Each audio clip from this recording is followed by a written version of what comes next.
Good morning, Ohio. James Ernest of the Grueling Truth Radio Network. We're here with professional wrestler Isaiah Broner. Isaiah, thank you for joining us today. Hey, thank you for having me, man. I really appreciate it. Hey, it's our pleasure. We're excited about having you on the show.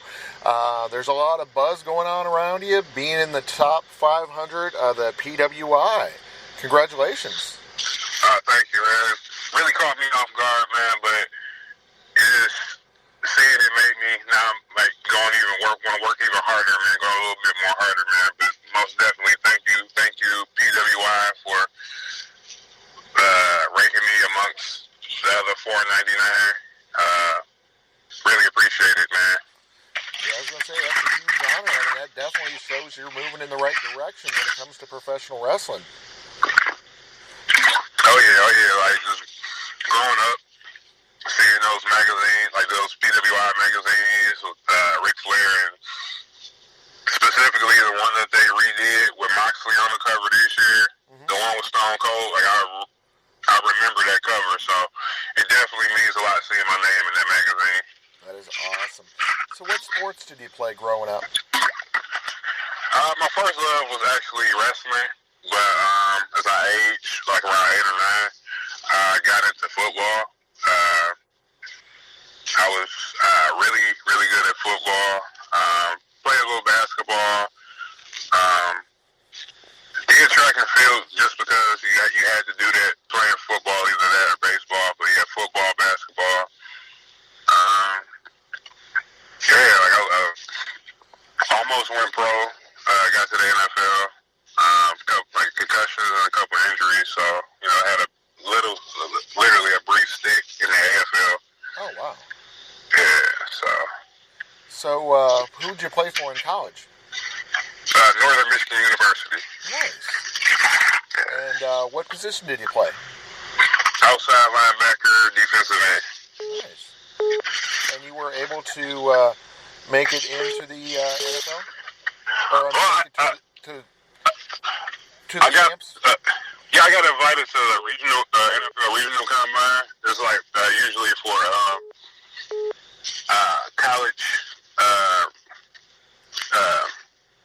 college athletes that's on a lower level than D1. So you get an invite there. Got an invite there. Wound up on the Cleveland Gladiators.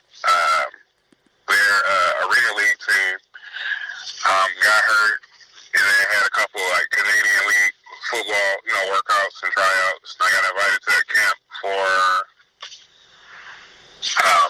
the Montreal team, and I tore something in my knee, so that pretty much ended that, and I let that go and started heading towards like bodybuilding direction. Cool. So with that, the bodybuilding, how long were you doing that for before you decided to go back to your original love of wrestling? Like a year, and once I got interested in bodybuilding and started the training of it, I literally started doing the prep for a show. I was probably about a month and a half into the prep, and I was able to start training at House of Truth. Oh, nice. So I literally stopped training, stopped prepping for a bodybuilding show, and started training wrestling because the opportunity presented itself, and I haven't looked back since. So I think I know the answer to the next question. Who trained you? Yep, Truth Martini, House of Truth, and I still go to Can-Am Wrestling School in Canada. I work with Scott Demore and Johnny Bravo just to stay grounded and continue to brush up upon everything, just keep learning. Yeah, I was going to say, we had Truth on, and I want to say it was some type of dental thing where he couldn't talk for a while there. So it was just seemed really odd in him to not be able to talk as much as he loves talking. So who studied with you? Yeah, who studied with me? Yeah, who were the other students? Out of everybody that lasted, they ran 2 classes, one during the day, one at evening time.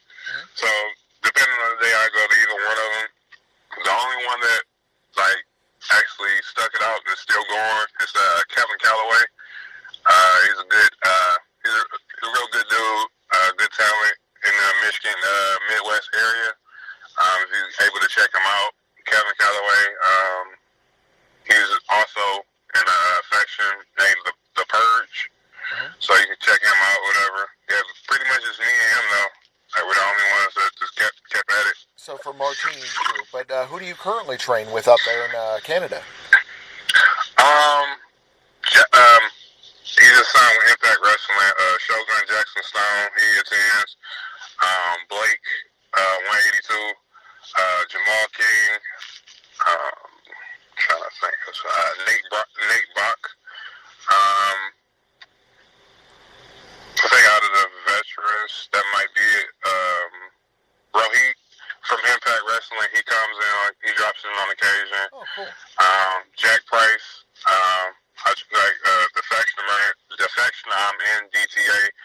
I love training with those guys. Jack Price, Aaron O'Ryan, Tommy Vendetta, Adam Wick, Alex Weir.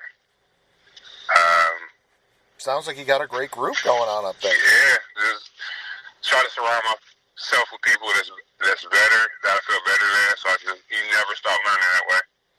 So what is your favorite match so far in your career?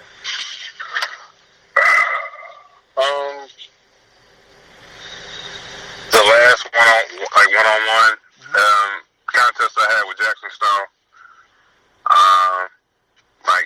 that definitely was as far as emotion and actually getting in the crowd to hang on everything we did and the response after the match. I've never been emotional after a match or whatever, but that after that match, I definitely felt that type of emotion after that. So give us a good story from the road. Okay, he probably gonna hate me after I tell this. Doing a show in Kalamazoo, and just hanging out after the show. One of our DTA members, Alex, I got ridiculously drunk, and pulled over twice, and I just happened to look over. I'm thinking he was throwing up, and I just happened to look over and just see him rolling in the middle of the highway, rolling down the grass. Oh dang! Yeah, so it was a rough night for him, but it was hilarious for me. So sounds like fun. Yeah, well, for me, yeah, of course, but for him, not so much. So, what current organizations do you wrestle with? XICW, it's Detroit based. UCW is Bay City, Michigan. I'm actually starting at Ohio Valley Wrestling next week. Oh, what a coincidence! We got Al on next week. Yeah, so I go down there next week to talk to Al and set everything up. So basically, War Wrestling, when they get back up and running, I'm supposed to be coming down just for shows down there. I'm just looking to expand everywhere. Awesome. Yeah, we're having him on Wednesday to talk up the 2 baseball events that y'all are going to be doing. Because there's 2, there's September 19th and October 3rd, I believe, are going to be outside venue events. Okay, sweet. Yep, I'll be down there that Tuesday. Oh, cool. That's awesome. Yeah, I was going to say, we're looking forward to having him on. We've had him a couple times on my AM show on ESPN 1530 and ESPN 1460, and he's always interesting. So with that, what's your dream match? Right now, Brian Cage. That's somebody I really like, being a bigger guy. His agility, his movement in the ring, just the uniqueness of him as a performer, as a wrestler. I would really like that match. That would. I think that. Phenomenal talent. We had him on the show a couple weeks ago when he did the Independent Wrestling Expo in Texas. Oh, sweet. Yeah, really nice guy. I was going to say that was the only downside to it. is you can tell he's actually a nice guy. I'm like, Brian, you're supposed to eat children. You're not supposed to have a little 2-year-old that you're babysitting, being a single dad. You're supposed to scare people. And he was all real. He was great. It was wonderful having him on the show. And but yeah, that's the one thing I want to say. Stop being Keith Lee. Come on, be scary.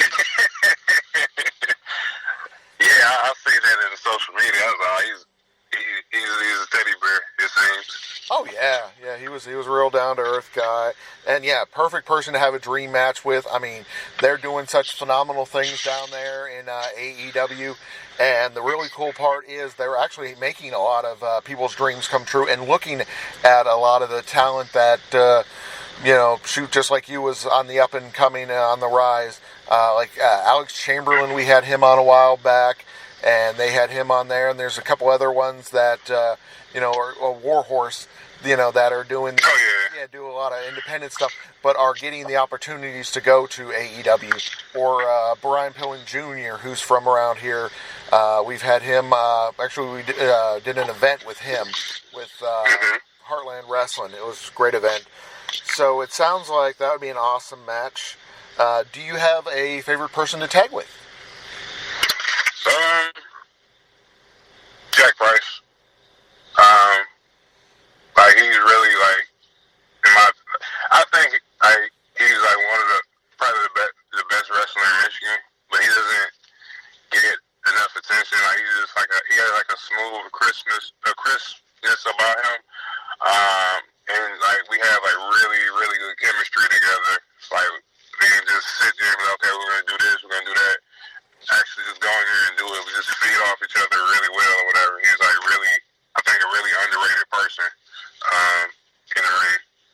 Yeah, I was going to say, fortunately they moved to Georgia, so those aren't fighting words, because otherwise, when you said the best wrestler in Michigan, my first thought is, oh my gosh, when the Steiners hear this, they'll be coming for you. But they're down there running their Shoney's or whatnot and doing their real estate agency, so you're good there. But yeah, so what is the best thing currently in professional wrestling? I think the culture change. It seems like it's more of a building, everybody's working to build the overall name of wrestling. It's not we're out to crap on this promotion or crap on this area, and we're gonna do this. Everybody's basically networking and working with each other to continue to build up the actual sport up, and I think that's beautiful because, me looking back or reading up or looking back at stuff, how things operated in the past, even during the territory days leading up into this newer generation, it didn't seem that way. Exactly, and I agree with you.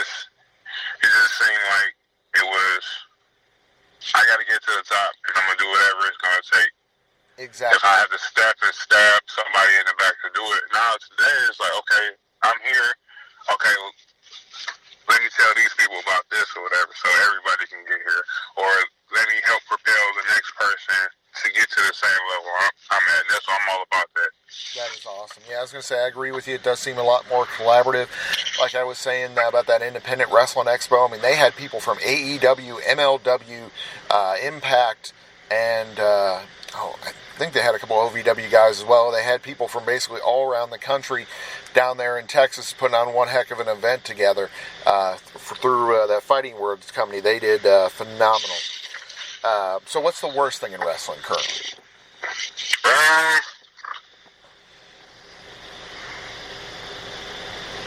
I think, honestly, I love the creativity in it, but I think the psychology and the actual psychology is, and a lot of it is missing. There's no stories being told half the time. Mm-hmm. It's just spot. I think which is cool, but as long as if you're telling a good story and it actually makes sense of why you're doing this, instead of I'm going to jump off of a building.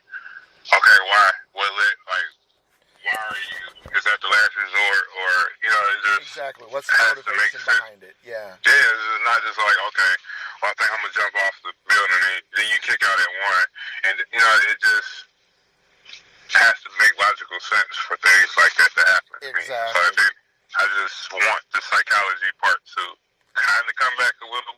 I know what you mean. They need to bring some more of that back, more of the storytelling of it, more of the reason behind it.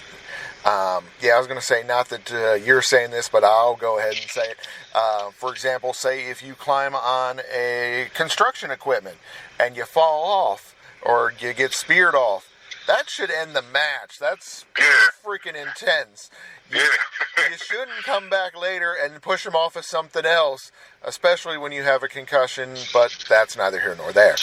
Yeah, I know you're going with that one. Yeah, it's like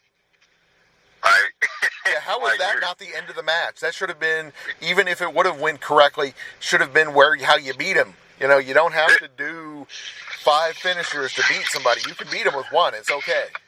Yeah, and it was and you would have told a good story, and it would have ended, but it's like, okay, that's not, we can get crazier than that. It's like, okay, I fall off a building, I fall on concrete. Exactly. Okay, let me do something else even more extreme than that. And I even feel like, I've seen it. Like, they'll do something similar to that, and then the actual thing that finishes the match is less climatic. Exactly. Yeah, I was going to say, you don't have to take somebody's eye out. You don't have to throw people off the roof. Things that they're doing of late, and we're like, I don't know about this. Let's get back to just traditional wrestling. I mean, shoot, don't get me wrong. Old school wrestling did some dumb stuff sometimes when they fell off of scaffolding and that kind of thing. But on a regular basis, we don't need to go that far with it. So, what's your thoughts? What do you want people to know about you as a wrestler? Well, I'm still learning. I feel like I'm one of the hardest working wrestlers out here. Not just in the ring, just my study, my preparation, just taking this as serious as you would take a career. I put so much into this. I'm still learning. I'm still evolving. I'm still trying to figure out how I can be better. Willing to work, willing to do whatever. I'm just a hard worker at this. I don't feel I'm at the top yet, but I think I'm headed in the right direction. So anytime anybody sees me, know that I'm busting my ass to get to the point of coming to that ring. There's so much that goes into before you even get to a show that I'm putting the work in or whatever. I just feel like I'm the hardest working wrestler on the indie scene right now, or whatever. Well, it sounds like you're moving in the right direction. I mean, you got a lot of good stuff going on. You're partnering up with OVW. You're doing a lot of really great things. Oh, yeah, thank you. I appreciate it. Just staying at it, man. Just keep pushing the pedals to the gas, whatever. Just not being complacent and not being satisfied. Well, okay, well, I made PWI. Okay, well, I started at Ohio Valley. I want more. So.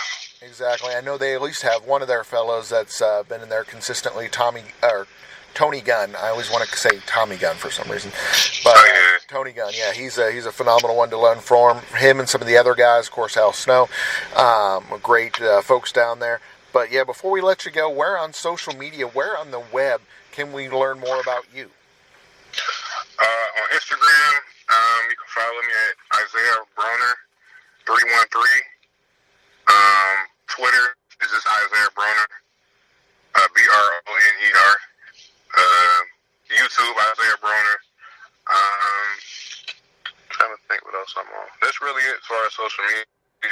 YouTube, Instagram, on Facebook as well. If you're trying to get in contact with me, probably Facebook is probably the best route, or Isaiah Broner 31@gmail.com. Sounds great, Isaiah. We've enjoyed having you on the show today. Thank you so much. I appreciate you guys so much. My pleasure.